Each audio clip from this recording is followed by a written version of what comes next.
Welcome to MHS Studio Magazine. Coming up on today's show, MHS Behind the Curtain, an interview with computer science teacher, Mrs. Fay.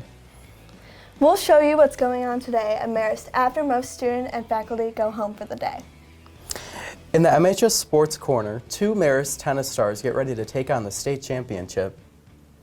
And MHS Talking About, how old is too old to trick or treat? Hello and welcome to our first ever episode of MHS Studio Magazine. I'm Sam Quiroz. And I'm Claire Neely. We are so happy to be here to launch the first show, put together by broadcasting students and members of the Broadcasting Club at Marist High School. We've created this new show to give viewers some useful and interesting information, all relative to the Marist community. Let's begin with our first segment. So, what's a hot topic of conversation at Marist? We introduce to you MHS Talking About. And today, we ask the question, how old is too old to trick or treat?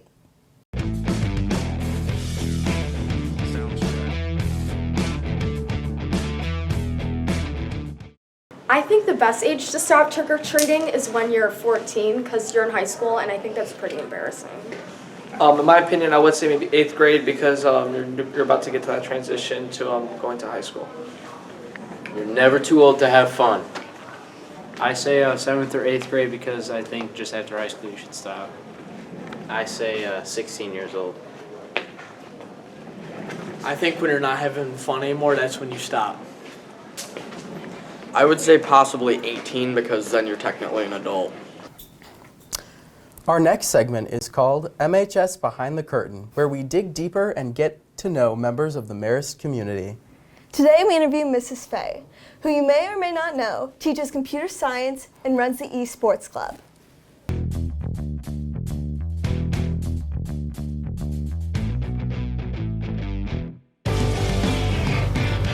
Hello, I'm Haynes from MHS Behind the Curtain.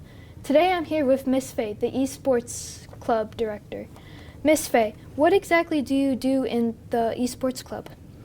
The eSports Club, we play some games, and we are joined with IHS EA, and we play against other schools. And the little games that we play, you want me to list the games that we play? Sure. Okay, so right now we're in the season for Valorant. We're playing Valorant. Coming up, we're going to play Counter-Strike 2. We're also going to play Rocket League. And we play Super Smash Bros. And Modern Warfare, and let me see my list. Oh, we also play Fortnite, which is a big game that we play, and we play Overwatch. So these games that we play, we create teams and we play against other schools, and there's certain 8-week section that we play the games during. Wow, that's very interesting. And how exactly would you join this club? Okay, if you'd like to join the club, you can come see me. I'm in room CS3. You can shoot me an email, fay.gloria@marist.net, or you can come into our room, which is room 200. We are there on Tuesdays and Wednesdays and Thursdays after school. Okay, and so you mentioned the competition. What types of what schools do you play in your league? Okay, for this year we are playing the schools in Illinois. So sometimes it's Yorkville, sometimes it's Maine South, sometimes it's Stagg or Evergreen. There are times when we do join a team that is called a different platform called Vanta, and we play against schools from Colorado and from New York and different schools from all over. So just depending on what platform we're playing, it could be just Illinois teams, or it could be some out-of-state teams. Wow, that's very interesting. And are there any benefits of joining this club? Oh, the benefits. First of all, we make a lot of friends right now. We do practice on the Switch, and we play Super Smash Bros. And the kids learn how to become leaders. They also learn when they're playing like Valorant and Overwatch and these other games, they learn about their strengths and their weaknesses because they work in a team. There's 5 of them. And so they learn how to accept critiquing and maybe how to do something better. So their teammates, they're all learning from each other, they're all teaching each other. So it's kind of like this group is teaching them to be leaders. It's also teaching them to accept criticism and to learn from their teammates, and just to have fun. Have fun playing games at the end of the day. Yeah, it's the most important thing to have fun. Yeah, yeah. And tell us a little bit about you. Like, Okay. do you have any pets? Or Okay, so I've been here at Marist for 13 years, and I love it. I teach computer science, which is a programming. And yes, I have 3 children. One is still here. She's a junior. One graduated last year, and then the other one graduated a couple years prior to that. So yes, I live in the Mount Greenwood area, so I'm very close to the school. And I have a cat at home. I actually have more than one cat because we rescued a couple of them. Our dog passed away. I have a bearded dragon at home, and I have 2 birds at home. Wow. So my daughter is an animal lover, so that's why we have all these animals. It's a lot of animals. I know. And then, do you have a fun fact about yourself that you would like to share? Oh my goodness, a fun fact. Let me think about it. I can say I used to live in Tennessee. I lived in Tennessee for about 2 years, and I love Tennessee, the mountains and just the outdoors and going hiking. So I could say, yeah, that's a fun fact. I used to live in Tennessee. That's very interesting. Thank you. And thank you for joining us on the show. And I'm Molly Haynes for MHS Behind the Curtain, signing off. Do you ever wonder what happens here at Marist after the students and teachers leave for the day? Today we have our first installment of MHS After Hours.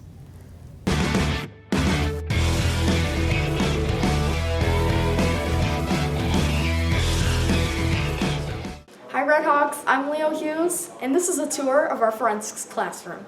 Come with me. So first, we have a bunch of tables and chairs for students who want to take this class. As you can see over here, we have the John Wayne Gacy case. It's set up to the most specific detail, and it's very interesting. I honestly wish I was taking this class.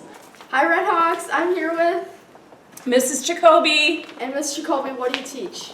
I teach biology for freshmen and anatomy physiology for seniors. Since this is an after-hours segment, can you tell us what you're doing here? Yeah, my seniors actually have been learning about a tissue found within our body.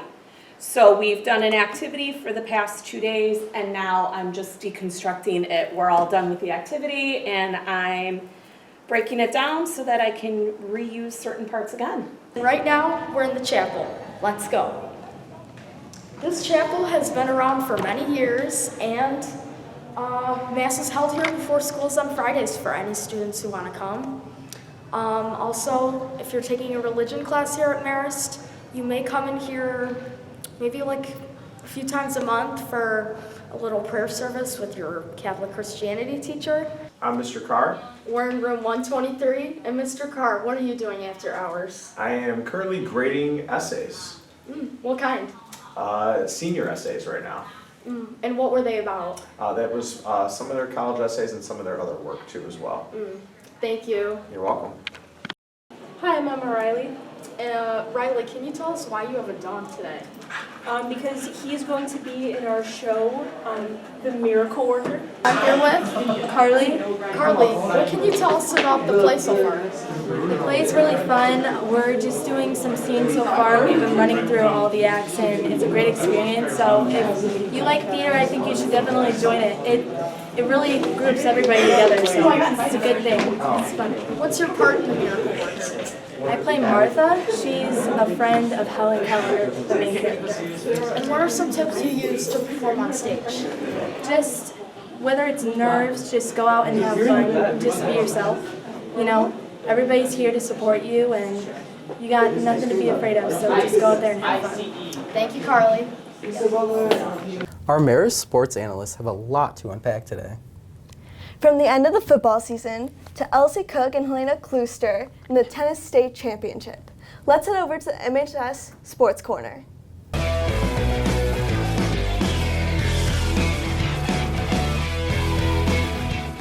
Welcome to the MHS Sports Corner. I'm Hayden Krupa.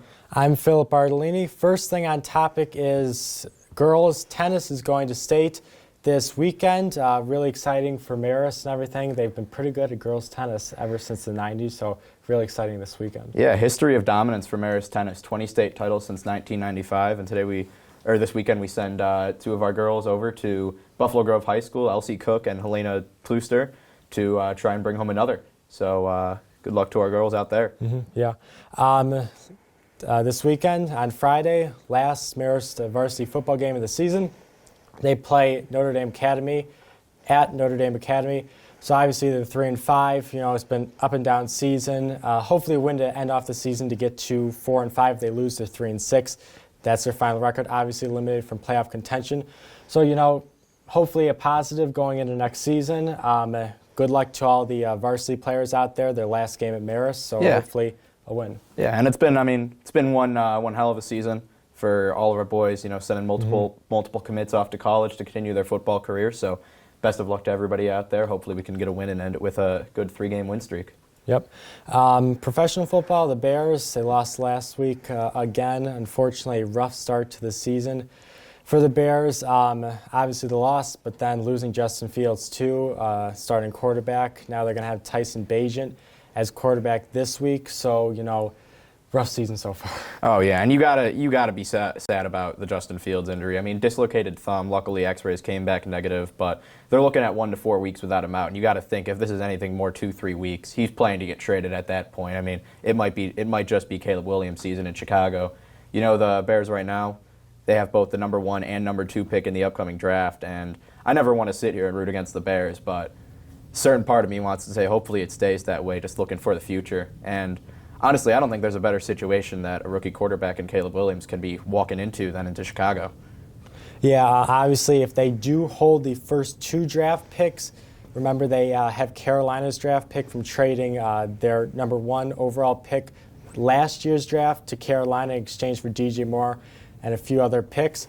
So the top 2 people, they would have the opportunity to draft probably Caleb Williams and then wide receiver Marvin Harrison Jr. from Ohio State, so you know that could be a really good combo with Williams and Harrison. So next up is Blackhawks hockey. You know, it's been a pretty positive start. You know, Connor Bedard's look good. Obviously, the record doesn't really show it, but you know, positives. You know? I mean, the record doesn't really show it, but still, at the end of the day, it's 2-2, and oh my God, this is a different Blackhawks team than I think any of us were expecting to see heading into this year. I mean, Connor Bedard, 3 points through his first 4 games, and his presence on the ice has just been unbelievable. I mean, you notice him every single time he steps out onto the ice. It's insane. And on top of that, players that didn't perform last year coming out, we have Tyler Johnson, 3 goals in his first 4 games with us this year. He was a player we picked up at the start of last season and didn't do a whole lot for us, and it's just great performance from head to toe. And yeah, I don't think anybody expected this, especially coming off losing Kane and Tays during the offseason. And it's like I think everybody was just thinking that this was going to be another tank season for the Hawks, and really tough strength of schedule to kick it off for them, and they play Colorado tonight, so we'll see how they can fare against them. Yeah, hopefully a great era of Blackhawks hockey coming up. This is the 2nd edition of Sports Corner. I'm Philip. I'm Hayden. And we'll catch you later. Our final segment features a simple tip or life hack that can help you make your life easier. We tackle study habits in the 1st edition of MHS Tip of the Day.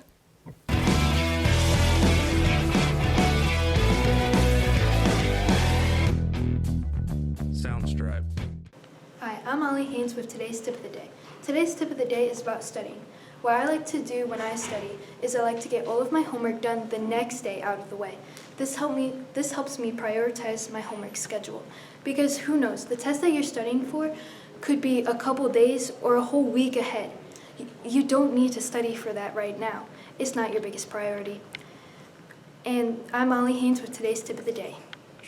All right, well, that is going to do it for our first episode of the MHS Studio Magazine. Thank you so much for watching. I'm Sam Quiroz. And I'm Claire Neely. Be sure to tune in next time, right here on the MHS Studio Chicago YouTube channel. Have a great day.